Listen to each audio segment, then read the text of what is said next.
السلام عليكم. القفطان هل هو مغربي أم تركي كما يدعي الجيران؟ هذا ما سنراه في هذا الفيديو القصير جدا، والذي لا يتسع أن أتحدث فيه بإسهاب على هذا الموضوع، لكني سأحاول أن أتطرق ولو بقليل لبعض النقاط الهامة جدا لكي يخرس أو لكي يصمت للأبد من يدعي أن القفطان اللباس المغربي التقليدي القديم والعريق هو لباسنا وهويتنا. الغريب في الأمر كبداية أن الجيران ينسبون اللباس التقليدي المغربي اللي هو القفطان لدولة استعمرتهم سنوات طويلة، وأنتم تعلمون جيدا ما هو الاستعمار. الاستعمار هو إذلال، والاستعمار هو تنكيل، والاستعمار هو تجريد المستعمر من هويته، من ثقافته، من كرامته، من انتمائه، من أشياء كثيرة، زائد أنواع التعذيب الذي يمارس والاعتداءات على جميع الأصعدة وجميع المستويات. فغريب جدا أن هاد الناس كينسبوا القفطان المغربي لواحد الناس اللي ظلموهم تاريخيا، في حين كيجردون احنا الجيران المسلمون الذين كانوا وما يزالون يمدون لهم يد الأخوة والجيرة. ناس آووهم لسنوات طويلة واستقبلوهم وتعاملوا معهم بكل حب بكل احترام، وكنا وما زلنا نحترم الحدود التي وضعها الله سبحانه وتعالى بين الجار وجاره.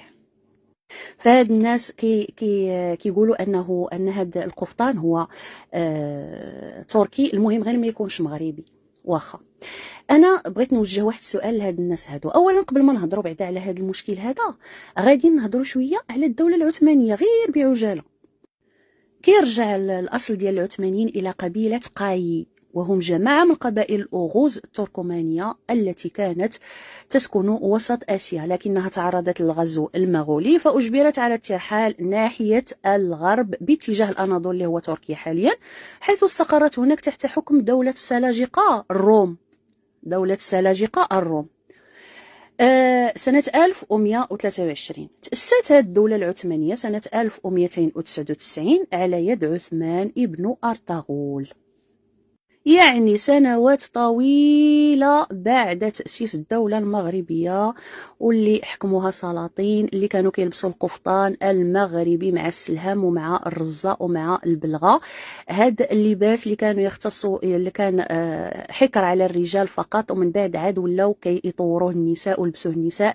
كيف كتشوفوا وصلوا لهذا الجمالية وهذا الإبداع اللي وصل دابا، وهذا هو سر الحسد ديال الجيران باش يديو لنا اللباس ديالنا، لكن هيهات ما يقدروش. ملي كنهضروا على تأسيس الدولة العثمانية غادي نمشيو مباشرة نسولوا واحد السؤال: متى تأسست الدولة المغربية؟ الدولة المغربية تأسست سنة 788 ورسميا سنة 789. شكون اللي أسسها؟ المولى إدريس الأول، اللي جا هارب من معركة فخ التي وقعت في مكة. شكون اللي استقبلته القبائل الأمازيغية، قبائل أوربا اللي كانت في وليلي، و رحبوا به وحماوه وساعدوه باش ولاوه عليه، يعني عطاوه الإمارة عليهم. من هناك السلاطين المغاربة كانوا كيلبسوا القفطان المغربي اللي قلت كان خاص بالرجال فقط. إلا كان شي مصدر تاريخي تيقول أن السلاطين العثمانيين لبسوا القفطان، فهذاك كيكون هدية من عند السلاطين المغاربة. إذا حنا لبسنا القفطان قبل ما تكون شي حاجة سميتها الدولة العثمانية. هذا من جهة. نفترض جدلا أن القفطان تركي، على الدولة العثمانية ما استعمرتش فلسطين وسوريا والأردن والعراق ومصر وليبيا وتونس؟ علاش ما خلاوش الآثار ديال القفطان في هذه المناطق هذه؟ على هذا القفطان هذا نطة الضفدع وجا حتى لعندكم بالسلامة باش حنا نسرقوه؟ يا سلام.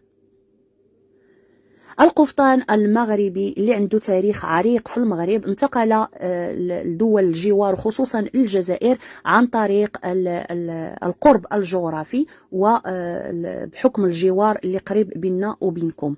نقطة وانتهى، ما تبقاوش يتناقشوا بزاف هذه المسائل لأن راه باينة للعمى. سؤال آخر، هل أنتم أتراك أكثر من الأتراك؟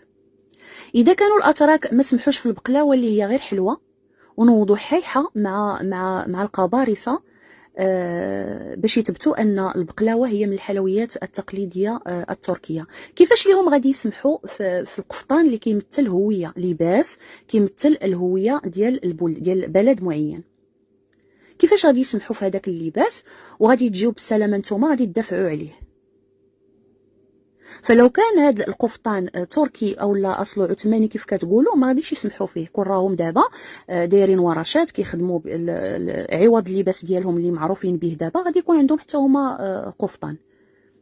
القفطان هو حكر على المغرب، كيصنعوه وكيصاوبوه وكيخدموه الايادي والحرفيين والصناع والمعلميه المغاربه. تركيا براسها الاتراك براسهم كيقولوا القفطان المغربي، بل ابعد من ذلك كينظموا تظاهرات ثقافيه اللي كتعرف باللباس التقليدي المغربي، وراه رجعوا الفيديوهات في اليوتيوب غادي تشوفوا هذا الشيء كامل. فما يمكنش انا واحد الحاجه ديالتي وكان نمتلكها انني ندير لها الاشهار باللي كترجع الملكيه ديالها لمنطقه اخرى، مستحيل، ما كاينش هذا الشيء.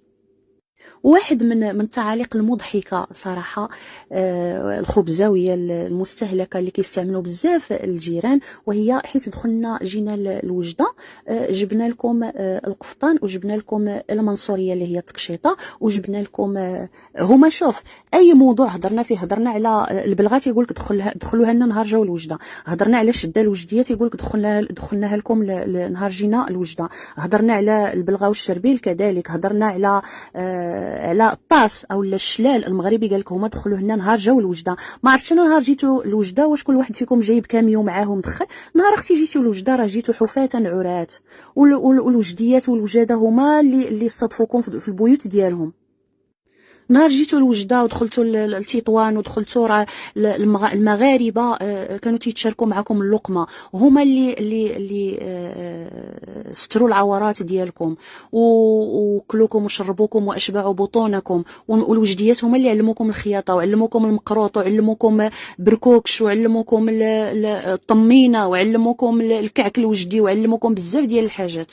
الوجديات راه كاينين فيديوهات من الارشيف اللي كيوثقوا هذا الشيء، كيعلموكم الخياطه كيعلموكم تخدموا التريكوات ديال الصوفا والطرز وما الى ذلك. نهار جيتو واش اللي كيجي هارب من الاستعمار شنو فوقاش كيفكر انه يهز معاه قفطان ولا تكشيطه بالسلامه والعافيه؟ كيكون الهم والشغل الشاغل ديالو انه ينفذ بالروح ديالو، انه يهرب من البطش ديال المستعمر وانه يبقى حي. هذا هو اللي كيكون الشغل الشاغل ديال واحد هارب من الخوف.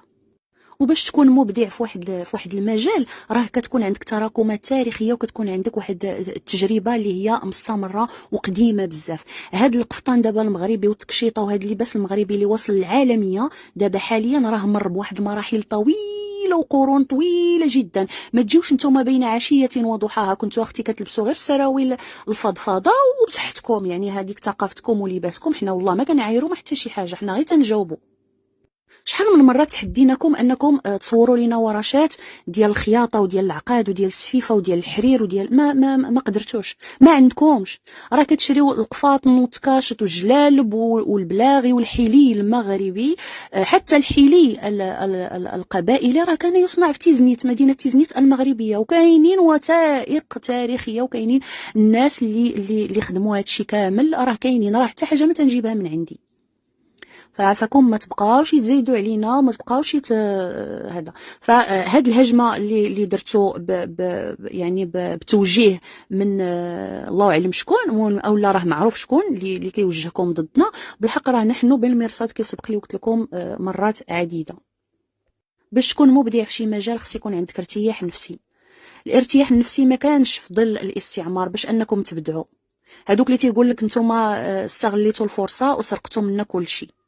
شنو غادي نسرق منك اختي وانت مازال لدابا كتلبسي الجلابه المغربيه وكتلبسي الشربيل المغربي وكتلبسي الكسوه الوجديه المغربيه وكتلبسي التكشيطه المغربيه وكتعوجي بها في تيك توك؟ شحال من مره كندير لايك